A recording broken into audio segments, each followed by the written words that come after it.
Hi, this is Janet Diane Moria Swerdlow. Welcome to another edition of my Healthy Eating Cooking Podcast. Today we are going to make mashed potatoes because it came to my attention that not everybody knows how to make them these days. They're just used to grabbing a box or getting them or not having them at all. And mashed potatoes are wonderful. And we are also going to make a very delicious cheesecake bar. So down here you've seen posted on my Facebook page the purple potatoes, and people are saying, "Oh, I've never seen purple potatoes before," but if you've watched previous podcasts, you've seen my purple potatoes. So I just want to make sure that you see what they are as I cut them.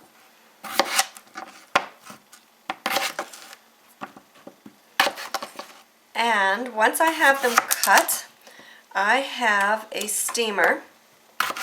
Now, because I'm going to mash them, I cut them into basically eighths to quarters, and then that again because when you want smaller pieces that are easy to mash up. And I use, as you can see, I use the peel and everything.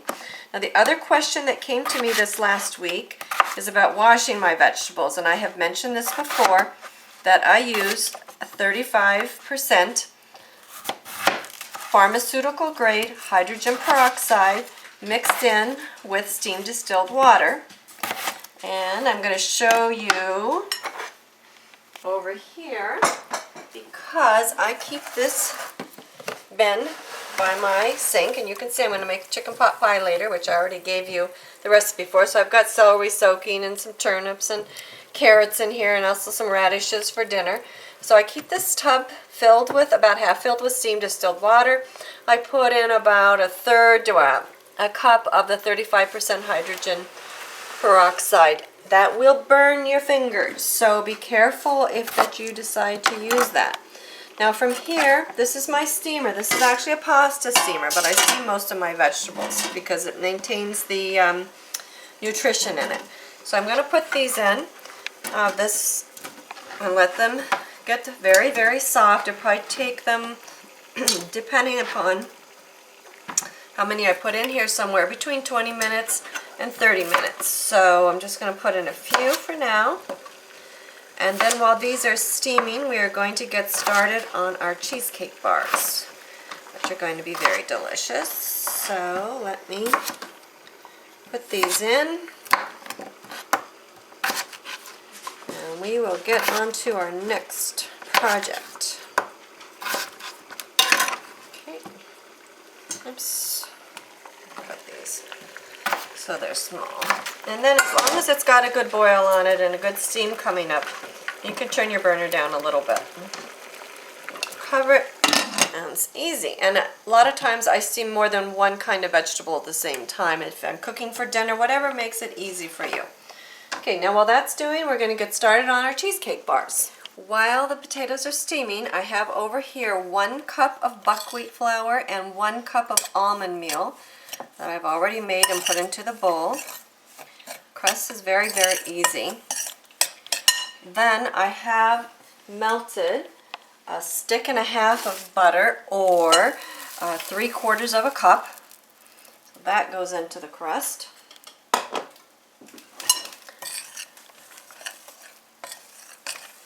And about a 1/4 teaspoon of salt, a 1/2 teaspoon of organic vanilla, and I have 3 tablespoons of maple syrup. That's going into the crust. And again, you can change the sweeteners around. You can also change the flours around. You use what you have on hand. This will become the crust for our cheesecake bars.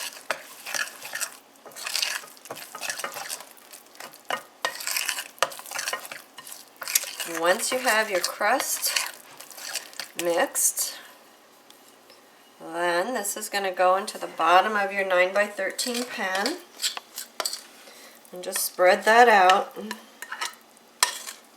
Of course, if you want a thicker crust, you can do that too, but this will work for our purposes. And then once we have the crust, then we're going to do the filling, which is very, very easy as well.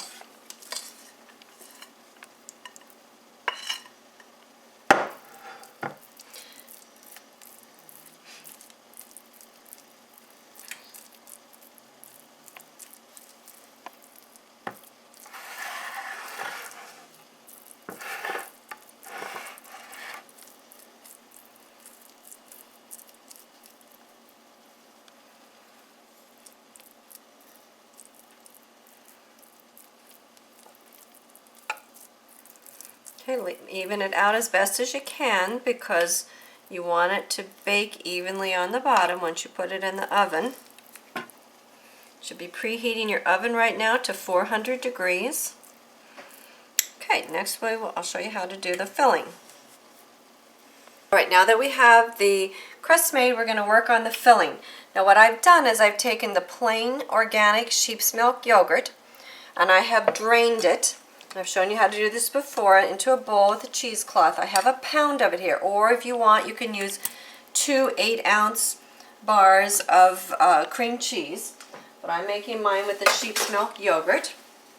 Into that you mix a 1/2 cup of sour cream, or I'm doing just the sheep's milk yogurt here. Okay, then taking a 1/2 cup of maple syrup for sweetener, and that's going in.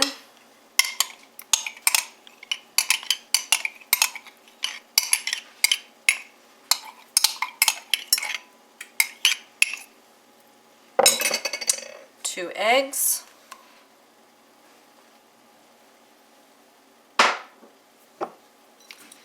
a teaspoon of organic vanilla,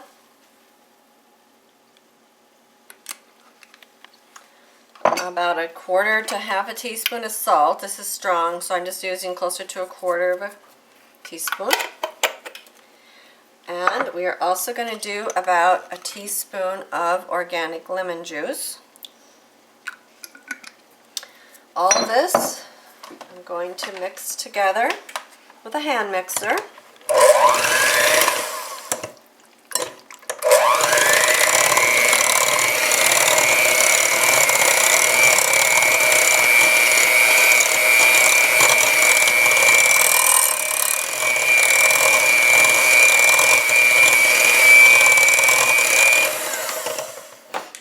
Make sure all your ingredients are nice and smooth.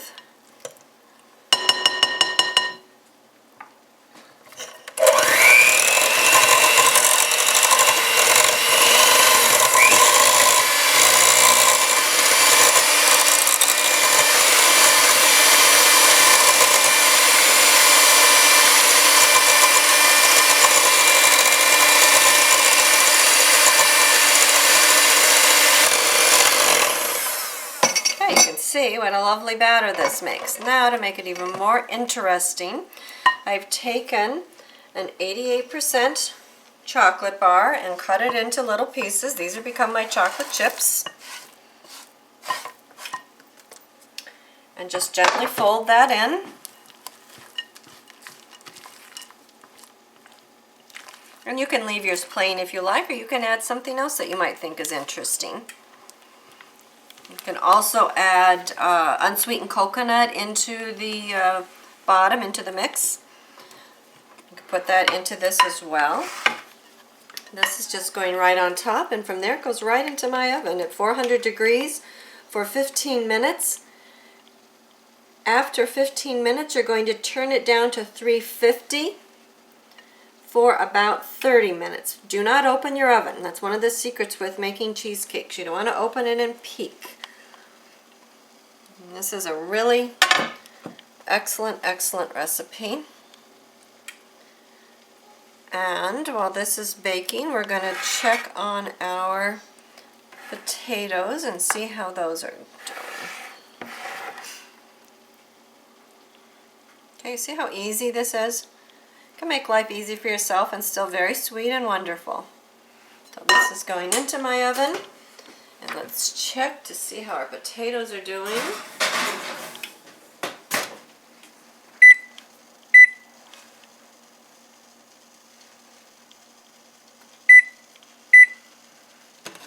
Okay. And the way that I check to see if they're done enough is I just put my knife in. So it's not quite. For mashed potatoes, I want to make sure it's really soft. So we're going to let them cook another 15-20 minutes. And we'll come back and check on them. Okay, I've taken this out of the oven. Remember, you want to bake it on 400 degrees for the first 15 minutes.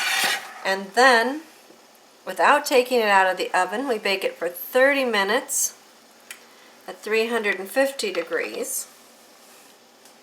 I'm going to turn it into 32 bars. You can see how nice it turned out. And it is like a cheesecake. But since I'm cutting into bars, cheesecake bars. And when I cut it like the way that I'm doing it, each bar is approximately 11 carbs. So it's pretty low carb.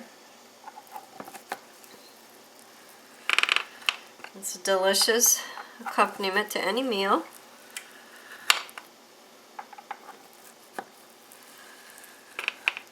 And let's take a look at how it turned out.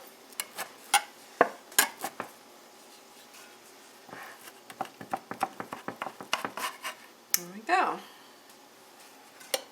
So really nice, you can see. So it's a lovely, lovely dessert. And not too many carbs. So let's set this aside and then we'll do our potatoes. Okay, let's check our potatoes.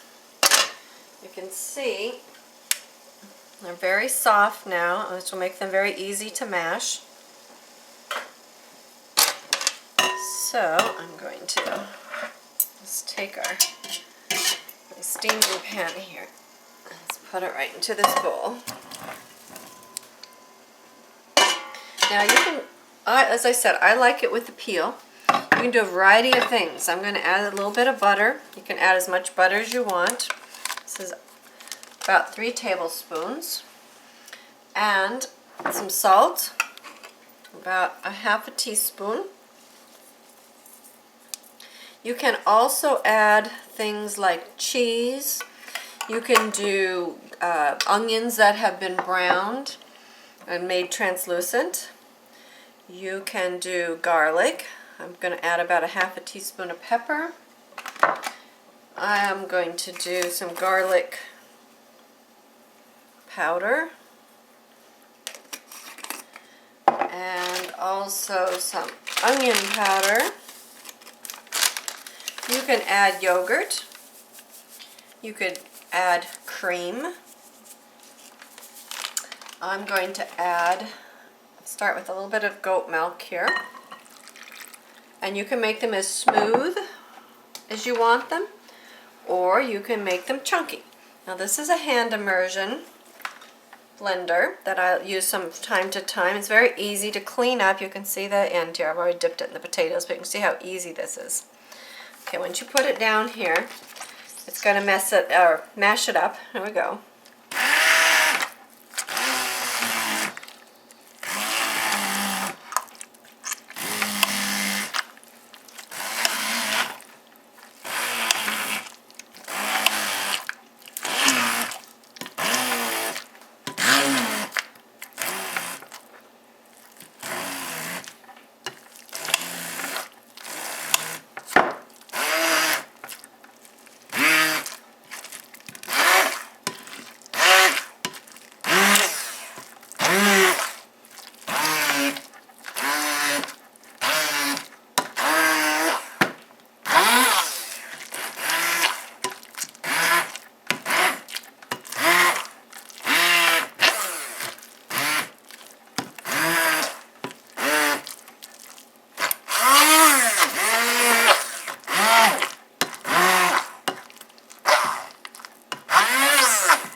I don't like to have mine very smooth. I like to have mine a little bit chunky. You can see the purple potatoes make this a really nice lavender color. Some people may like that or not like that, but this is the regular, real color of potatoes, believe it or not. So I'm going to leave mine fairly chunky. You can do, again, whatever you want. You can add things to it or not, but this is the way you make real mashed potatoes. So I want you to keep this in mind as you're creating the food. What is real food? What is whole food? What kind of food do you like? And I try to give you a variety of things that you can do so you can substitute here or there. So whenever you have in your pantry, you can make work for you. You don't have to go out and buy a ton of other ingredients. But the main thing is to cook whole foods that are nutritious for your body, because that's representative of the whole mind patterns that you are bringing forward so that you can live your life more whole and complete. Thank you very much for joining me, and I look forward to visiting with you again. Janet Diane Moria Swordlow, Expansions.com.